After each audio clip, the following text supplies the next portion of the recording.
네, 여러분 혹시 그 영화 중에 플랜맨이라는 영화를 보신 적이 있으십니까? 사실 저도 보지 못했고요. 준비하면서 좀 찾아봤습니다. 그러니까 홍보 영상도 보고 이제 글로 된 줄거리도 이제 봤는데요. 이 플랜맨에 등장하는 주인공은요, 이 강박관념에 이제 박힌 사나이입니다. 모든 삶을요 어떻게 살아가냐면 알람을 맞추고 살아갑니다. 그러니까 알람이 울리면 내가 알람 맞춘 대로 해야 되는 거예요. 그러니까 기상부터 또 샤워, 그리고 심지어 욕실의 물기 제거까지 알람을 맞춰놓고 알람 띡띡 울리면 이제 그대로 하는 겁니다. 출근도 하고요, 또 횡단보도 건너는 것도 알람에 맞춰서 합니다. 알람이 울려야 횡단보도 건너는 겁니다. 그리고 심지어 마트 가는 것까지 이제 알람에 맞춰놓고 이제 그렇게 삶을 살아가는 게 바로 플랜맨이었습니다. 그러니까 계획에 없는 일은 절대 하지 않는 삶이 바로 이 플랜맨의 삶이었고요. 어디를 가든지 이게 줄이 잘 맞아야 됩니다. 편의점에 갔는데 삼각김밥이 흐트러져 있으면은 그거 딱 이렇게 맞춰놓고, 그리고 이제 가장 깨끗하게 청결을 유지하는 그런 삶을 살았습니다. 그러니까 가장 중요한 것이 계획에 없는 일은 하지 않는다. 바로 이 플랜맨의 목표였는데요. 그런데 어느 날 이 남자의 일생에 이제 계획에 없던 그런 여인이 등장합니다. 그래서 자신이 가장 싫어하는 일들을 갑자기 막 하게 되죠. 시간대로 막 살지 못하고요. 갑자기 막 약속 있다고 막 데려 나가고 또 더러운 것들을 만지게 되는 그런 일들이 일어납니다. 그런데 이제 그의 인생 가운데 없던 그 한 여인이 그의 인생을 구원하고 또 살리는 그런 일이 됩니다. 그게 바로 이제 영화의 줄거리인데요. 이것을 이제 보면서 우리의 삶은 계획대로 되지 않는다라는 것을 좀 깨달으면서 하나님께서 인도하신 그 인도하심이 나를 살리고 또 하나님의 뜻을 이루는 도구가 됨을 생각해 보게 되었습니다. 오늘 본문에 나타나는 이 사도 바울과 또 실라의 전도 여정이요, 삶은 계획대로 되지 않지만 하나님이 인도하시면 가장 좋은 길로 간다라는 것을 보여주고 있습니다. 본문을 통해서 어떤 내용인지 함께 살펴보시기를 원합니다. 6절에 보면 사도 바울이 2차 전도 여행하는 중에 한 가지 일이 발생합니다. 우리 6절 말씀 함께 보겠습니다. 성령이 아시아에서 말씀을 전하지 못하게 하시거늘 그들이 부르기아와 갈라디아 땅으로 다녀가. 아멘. 성령 하나님께서 어떻게 하셨다고 말합니까? 사도 바울이 아시아에 가서 복음을 전하려고 했는데 성령이 그 아시아에서 말씀을 전하지 못하겠다라고 그렇게 말합니다.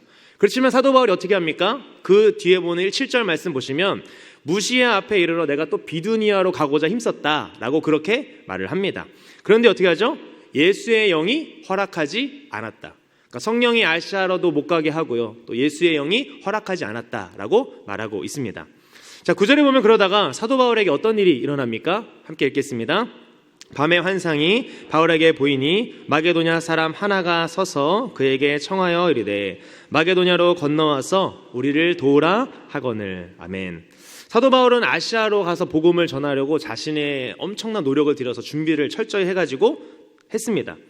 노력할 수 있는 대로 노력을 했지만 그런데 어느 날 밤에 환상을 하나 보게 되는 거죠. 그 내용이 무엇입니까? 마게도냐 사람 하나가 환상 중에 나타나서 이제 말을 하는 겁니다. 뭐라고 말하냐면 아시아로 가지 말고 우리 마게도냐로 와서 여기서 복음을 좀 전해달라라는 내용이었죠.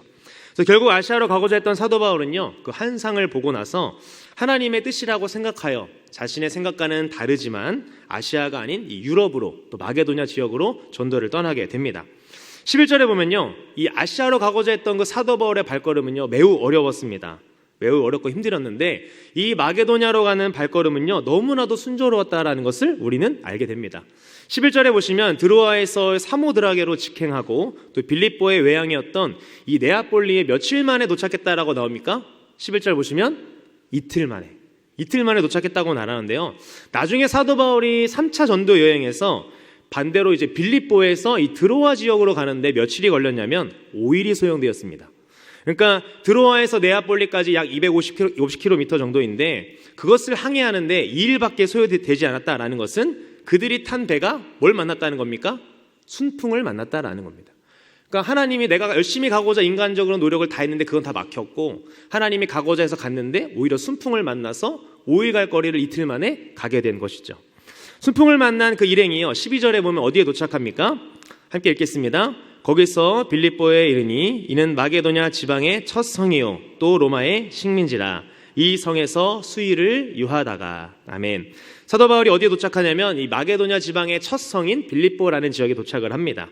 여기서 첫 성이라는 것은요 딱 그 땅에 처음 밟았는데 가장 먼저 맞이하는 그런 성이 아니라 그 지방에서 가장 큰 성읍이라는 뜻입니다. 그러니까 마게도냐의 빌립보는요, 원래 굉장히 포악한 사람들이 살고 있었던 동네였습니다. 그런데 로마가 그 땅을 이제 차지한 거죠. 차지하고 나서 이제 로마에게 고민이 생겼습니다. 뭐냐면 이 땅이 굉장히 흉악하고 포악한 사람들이 살던 땅인데 어떻게 만들어야 될까라는 그런 고민에 빠진 거죠. 그래서 이제 고민하다가 내린 결정이 뭐냐면 이 땅을 그럼 우리가 개발하자라고 로마가 결정을 내립니다. 그래서 이 빌립보 도시의 별명이 있었는데 그것이 무엇이냐면 리틀 로마였습니다. 그 이유는요, 이곳에 어떤 사람들을 보냈냐면 퇴역한 군인들을 보내고 또 현역 군인들을 보냈습니다. 그러니까 군인들이 명령 내리면 엄청 잘 수행하잖아요. 그래서 이 명령들을 내려서 로마처럼 만들기 위해서 그들을 보낸 것이죠. 그들의 역할이 무엇이냐면 바로 이 도시를 로마화 시키는 것입니다. 로마의 문화와 로마의 질서를 굉장히 흉악하고 힘이 센 사람들이 살았던 그 빌립보 땅을 로마처럼 바꾸는 것이죠.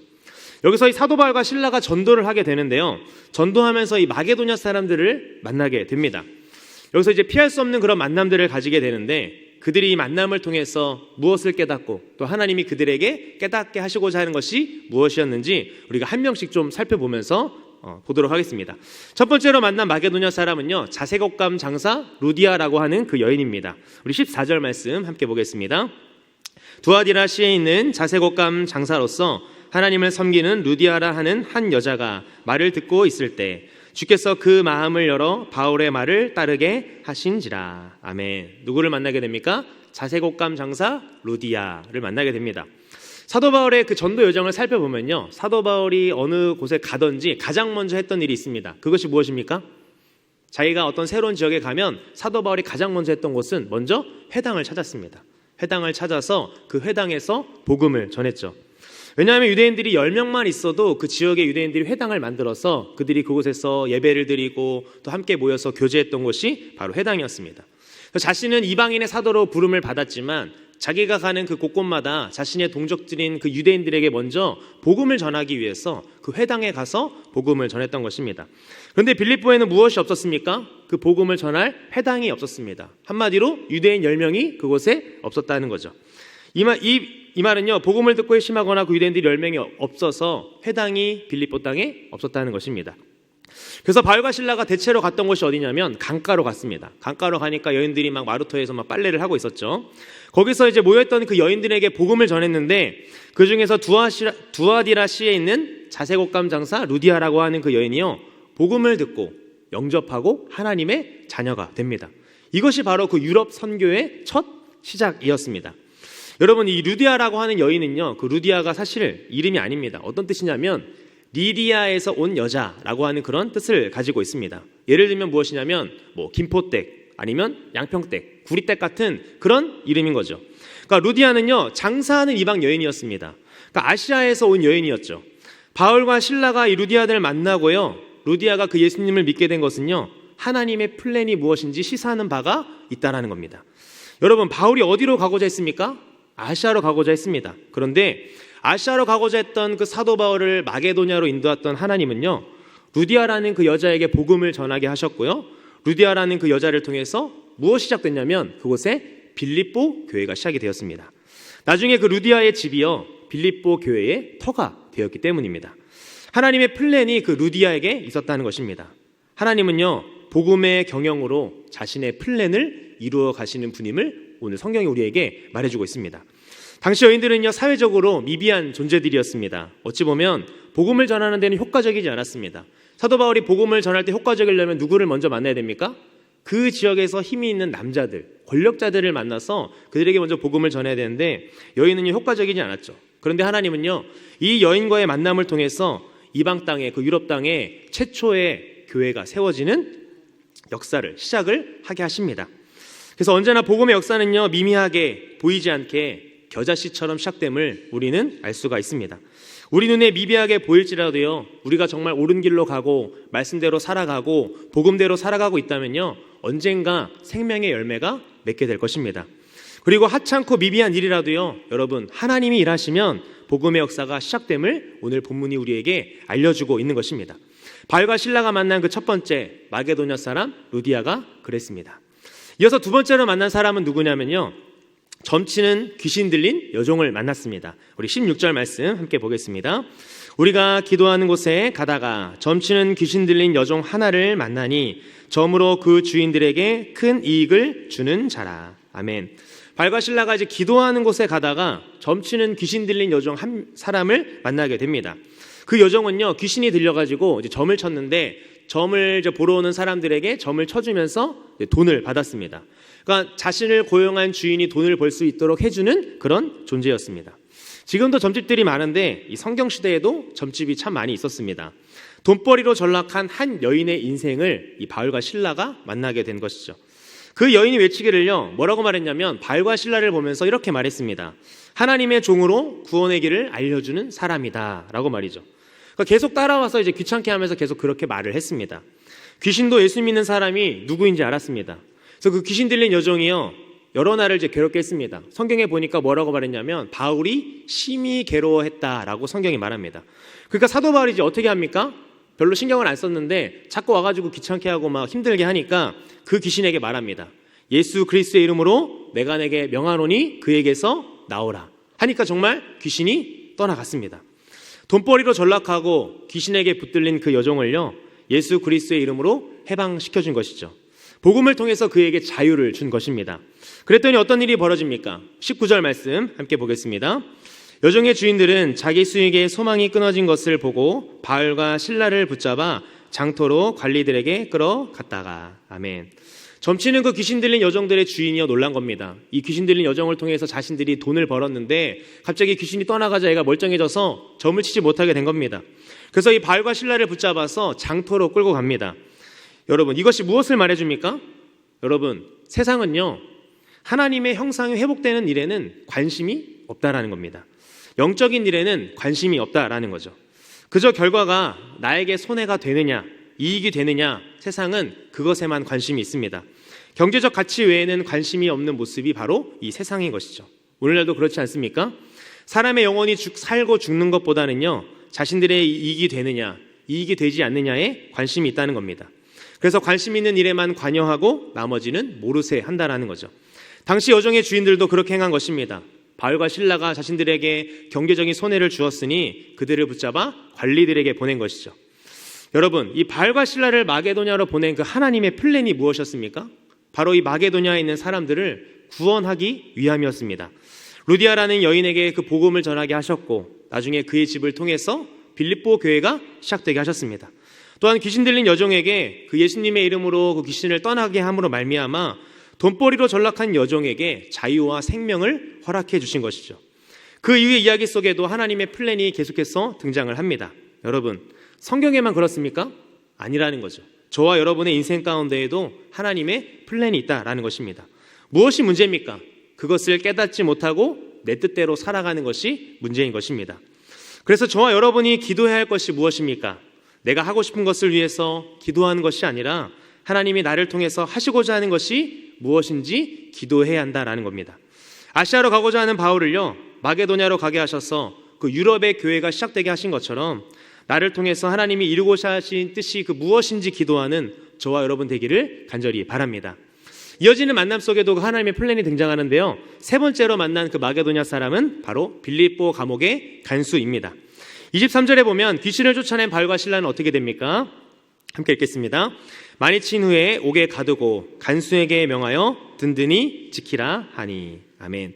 귀신 들린 여종을 통해서 수입을 얻던 주인이요, 이 바울과 실라를 신고해가지고 고문을 당하게 됩니다. 고발의 이유가 무엇입니까? 실제적인 이유는 그 자신들의 경제적인 이익을 해쳤기 때문인데 이상한 풍속을 전하고 사회 질서를 어지럽게 한다라고 하면서 이제 고발을 했습니다. 당시 이 빌립보 관리들은요, 사회 질서가 혼란스러운 것을 너무나도 싫어했습니다. 그래서 그것이 무엇이든지 이 공권력으로 질서를 잡기 위해서 몽둥이를 휘둘렀습니다. 로마는요, 식민지에서 그 혼란이 일어나는 것을 너무나도 싫어했습니다. 여기에 나오는 그 관리들은요, 원어로 보면 어떤 단어냐면 헬라어로 이 릭토르라는 단어입니다. 사회 질서를 혼란시키는 것을 용납시키지 않았던 사람들인데 뜻은 뭐냐면 옆에 계급에 따라서 방망이를 여러 개 차고 다니는 사람, 바로 그 사람이 바로 릭토르라고 하는 사람들이었습니다. 심지어 이들은요, 어떤 권한까지 받았냐면 로마 정부로부터 즉결 처형권까지 받은 그런 사람들입니다. 그러니까 그만큼 로마가 사회 혼란되는 것을 너무나도 싫어했다라는 것을 알 수가 있습니다. 바울과 실라는요 거의 죽을 정도로 매를 맞고 감옥에 갇히게 됩니다. 당시 그들이 가졌던 방망이는요 그 방망이 끝에 이 뼈 조각들을 심어놨습니다. 그러니까 이 바울과 실라가 맞았던 그 방망이는요 육체적으로 엄청난 고통을 준 겁니다. 예수님이 채찍에 맞으셨던 그 채찍과 같은 그런 고통이었다라는 거죠. 근데 감옥에 갇히는데요, 감옥도요 또 되게 힘든 감옥에 갇혔습니다. 그 당시 감옥이 3개가 있었습니다. 경범죄를 저지른 자들이 갇히는 감옥과, 그리고 중범죄자들이 갇히는 감옥과, 그리고 마지막은 사형수, 무기징역 같은 그런 중대한 범죄를 저지른 자들이 갇히는 감옥이 있었는데 바로 그것이 지하 감옥이었습니다. 그 지하 감옥에 바울과 실라가 갇혔습니다. 빛 하나 들지 않는 껌껌한 그 감옥에 갇혔는데요, 성경에 보니까 발에는 뭘 차고 있다고 말합니까? 착고를 찼다라고 말합니다. 착고가 뭡니까? 양쪽 발을 벌리게 한 다음에 이제 구멍을 낸 나무 판자에다가 이 발목을 끼워 넣는 겁니다. 그러니까 계속 다리를 벌리고 있어야 됩니다. 서 있을 때도 벌려야 되고, 앉을 때도 벌려야 되고, 잘 때도 벌려야 되고, 밥 먹을 때도 벌리고 있어야 된다는 거죠. 그렇다면 현재 바울과 실라의 상황이 어떻습니까? 죽을 만큼 매를 맞은 상황이었는데 또 발에 착고를 차고 있었고, 빛은 하나도 들지 않는 그 지하 감옥에 이들이 갇힌 것입니다. 이 모든 것이 뭐 하다가 겪게 된 겁니까? 전도하다가 겪은 일이죠. 여기서 영원히 지낼 수도 있고요, 아니면 여기서 이제 죽을 수도 있는 운명이 바로 그 사도 바울과 실라의 모습이었습니다. 25절에 보면 그 절망적인 상황 속에서 바울과 실라가 무엇을 합니까? 함께 읽겠습니다. 한밤중에 바울과 실라가 기도하고 하나님을 찬송하며 죄수들이 듣더라. 아멘. 절망과 그 어려움 속에서 낙담하고 낙심하는 것이 참 당연해 보이는 그런 상황인데요, 바울과 실라가 어둠이 가득한 그 감옥에서 기도하고 찬송했다라고 성경이 말합니다. 여러분, 우리 기도는 언제 나올까요? 기도는요 우리 인생의 가장 절박할 때, 힘든 일이 있을 때 나옵니다. 현재 바울의 상황이죠. 근데 여러분, 찬양은 언제 하게 됩니까? 찬양은 가장 기쁠 때, 형통할 때, 좋은 일이 있을 때, 감사한 일이 있을 때 찬양을 한다라는 거죠. 근데 여러분, 그러면 어떻게 절박할 때 하는 그 기도와 가장 형통할 때 하는 그 찬송이 사도 바울에게 있어서 같이 나올 수 있었을까요? 전도하러 갔다가 인간의 힘으로 빠져나올 수 있는 그 감옥 속에서 아마 사도 바울은 절박하기 때문에 먼저 기도했을 것입니다. 어떤 기도들을 했을까요? 생각해보면 가장 먼저 저는 하나님께 하소연했을 거라고 생각합니다. 어떻게 기도하겠을까요? 하나님, 제가 여기 오고 싶어서 왔습니까? 저는 아시아로 가고 싶었는데 하나님이 마게도냐 가라 그래서 마게도냐 왔는데 이게 뭡니까? 죽을 정도로 맞고 빠져나갈 수 없는 감옥에 왜 갇히게 됩니까? 제가 여기서 이제 복음 사역을 마쳐야 됩니까? 저의 인생은 여기까지입니까? 하면서 그렇게 하나님께 하소연했을 것 같습니다. 여러분, 하나님이 우리에게 어떤 메시지를 전하고 싶을 때 사용하는 방법이 있습니다. 그것이 뭐냐면 우리에게 늘 순한 방법으로 사용하는 것이 아니라 인생의 아픔을 통해서 하나님의 마음을 보게 한다는 겁니다. 왜 그렇습니까? 인간이 괴롭지 않으면 하나님께 집중하지 않기 때문입니다. 사도 바울이 기도하면서 무엇을 깨달았을까요? 그 컴컴한 감옥에서 기도하면서 하소연은 했지만 지나온 자신의 그 전도 여정들을 돌아보니까 그 하나님의 뜻과 마음이 무엇인지 기도하다가 깨달아지게 된 겁니다. 아시아로 가고자 했지만 성령이 그 길을 막고 마게도냐로 오게 했습니다. 거기서 루디아들을 만났고요, 그리고 귀신 들린 점치는 요정을 만났습니다. 현재 상황은 어떻습니까? 감옥에 있었습니다. 근데 여러분, 25절 말씀에 보면요, 기록되어 있는 게 하나 있습니다. 뭐라고 기록되어 있냐면 죄수들이 듣더라 라는 기록이 있습니다. 성경 전체에서요, 죄수들이 듣더라 라고 하는 단어는요 여기에서만 나옵니다. 그러니까 여기서 죄수들이 듣더라 할 때 그 듣더라는요 그냥 흘러가는 소리를 듣는 그런 들음이 아니라 깊이 경청하다라는 그런 뜻을 가지고 있습니다. 그러니까 소망과 희망이 없이 살아가던 그 죄수들이요 바울의 기도를 듣고 있던 겁니다. 그러니까 바울이요 무엇을 깨닫습니까? 하나님의 뜻을 기도하다가 깨닫습니다. 아시아 여인 그 루디아를 만나고 또 귀신 들린 그 여종을 자유케 하고요, 소망과 희망이 없이 이 지하 감옥에서 살아가는 그 죄수와 간수들이 자신의 기도를 듣고 있다는 것을 깨닫게 되죠. 바로 하나님의 복음이 그 죄수들에게, 또한 이것이 마게도냐를 시작으로 유럽에게, 로마에게 가기를 원하신다는 것을 사도 바울이 기도하다가 깨닫게 됐습니다. 그러자 사도 바울의 몸부림치던 기도가 무엇으로 바뀌게 됩니까? 하나님께서 나를 왜 이곳으로 보냈는지에 대한 목적을 깨닫게 되자 절박한 기도에서 찬양으로 바뀌게 된 것입니다. 전날의 한숨이 변하여서 노래가 된 것이죠. 그곳에 갇힌 그 죄수들 입장에서도요 이상했을 것입니다. 자신들과 똑같이 그 살점이 떨어지는 매를 맞고 한 죄수가 들어왔는데 갑자기 그가 기도하고 찬양하고 있으니 말입니다. 그래서 사도 바울도 깨달았을 것입니다. 내가 여기 오지 않았으면 이 사람들은 못 만났겠다. 또 내가 이 감옥에 갇히지 않았다면 이 어둠 가운데 있는 영혼들을 내가 만나지 못했겠다 하는 것 말입니다. 하나님은 나를 통해 이들에게 복음을 전하고 싶으셨다라는 것을 깨닫게 된 것입니다. 하나님의 진정한 목적을 눈으로 보게 되자 그 절박한 사도 바울의 기도가 환희와 찬송으로 바뀌게 된 것입니다. 그러자 어떤 일이 일어납니까? 우리 26절 말씀 함께 보겠습니다. 이에 갑자기 큰 지진이 나서 옥토가 움직이고 문이 곧 다 열리며 모든 사람의 매인 것이 다 벗어진지라. 아멘. 기도하며 찬양하니 어떤 일이 일어납니까? 지진이 나서 감옥에 문이 열립니다. 하나님께서 사도 바울에게 그 지진을 통해서 문이 열리는 것을 통해 보여주고 싶은 것이 있었습니다. 그것이 무엇입니까? 복음을 전하는 곳에는 죄악으로부터 자유가 임한다라는 겁니다.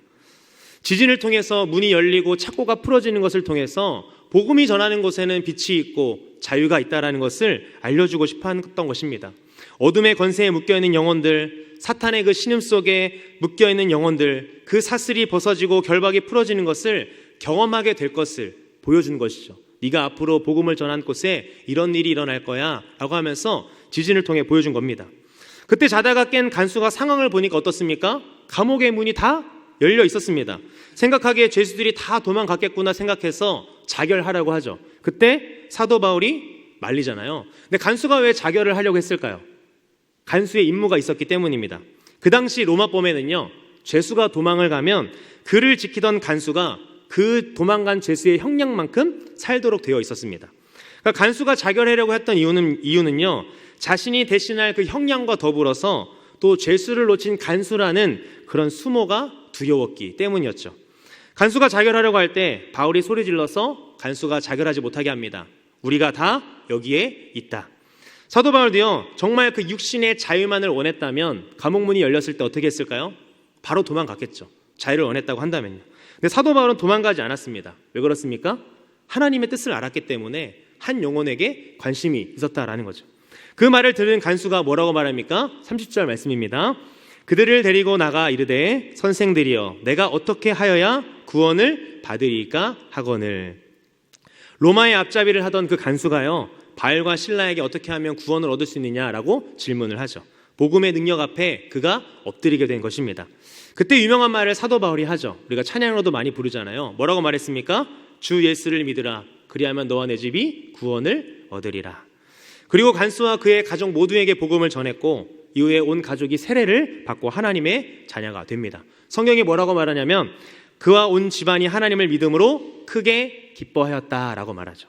복음이 전해지는 곳에 이러한 기쁨이 있다라는 겁니다. 하나님의 플랜 가운데 그 간수와 그 가족도 있었다라는 거죠. 사랑하는 광역교회 성도 여러분, 마게도냐의 사람들과의 만남을 통해서 하나님은 이 사도 바울에게 무엇을 깨닫게 한 것입니까? 바울이 꿈꾸었던 꿈은 무너지고요, 바울의 그 인식 속에서 하나님의 꿈이 자리 잡게 하셨습니다. 하나님의 꿈이 무엇인지 알게 하셨다는 겁니다. 여러분, 진정한 비전이라는 것은 무엇일까요? 진정한 비전은 하나님께 내가 어떤 것을 이루어 드리는 것이 아니라 내 꿈이 무너지고 하나님의 꿈이 선명하게 내 인생을 통해서 진행이 되는 것, 그것이 바로 진정한 비전이라는 겁니다.